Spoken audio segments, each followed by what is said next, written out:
बाटा, ICICI bank, भारतीय Airtel और Nestle जैसी कंपनियों के लिए स्पीक एशिया सर्वे का काम नहीं करती, तो ये क्यों बताया जा रहा है कि यही कंपनियां उनकी क्लाइंट है? कंपनी ये ठीक क्यों नहीं बता पा रही है कि जिन सर्वे का पैसा वो लोगों को देती है, उन सर्वे का इस्तेमाल कौन सी कंपनियां कर रही है? ये साफ हो चुका है कि आईसीआईसीआई बैंक, बाटा, भारतीय एयरटेल और नेस्ले जैसी कंपनियां स्पीक एशिया से सर्वे नहीं कराती और न ही इन कंपनियों के सर्वे का इस्तेमाल करती है।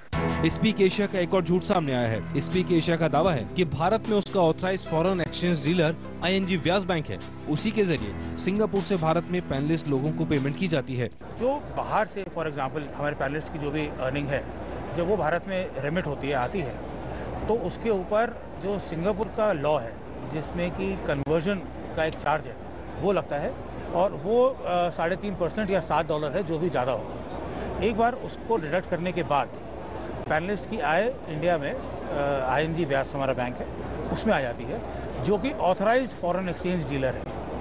ऑथराइज्ड फॉरेन एक्सचेंज डीलर का मतलब है कि जो भी रूल्स और रेगुलेशंस, कानून किसी फॉरेन एक्सचेंज डीलर पे लगते हैं आरबीआई के द्वारा, वो उस बैंक का दायित्व है कि वो उसको निभाए। जब वो बैंक के पास वो पैसा आता है तो वो उसका नोटिंग, उसकी फाइलिंग और वॉट एवर नेसेसरी डिडक्शंस जो होते हैं वो करने के बाद ही पैनलिस्ट के पास जाता है। स्टार न्यूज ने आईएनजी व्यास बैंक से भी पूछा कि क्या हकीकत है। बैंक ने स्टार न्यूज से कहा है कि स्पीक एशिया से हमारा कोई लेना देना नहीं है। साफ है कि स्पीक एशिया के बिजनेस में सब कुछ सफेद नहीं है। इसका एक और सबूत है कि स्पीक एशिया का भारत में कोई भी रजिस्ट्रेशन नहीं है। भारत में 15 लाख लोगों को जोड़ने वाली कंपनी स्पीक एशिया ऑनलाइन का कोई दफ्तर नहीं है, केवल एक कॉल सेंटर है। यानी आपको कभी कंपनी के दफ्तर में जाकर बात करनी हो तो आपको सिंगापुर जाना होगा। जो हमारा काम करने का तरीका है वो एक सर्वे बेस्ड तरीका अब तक था।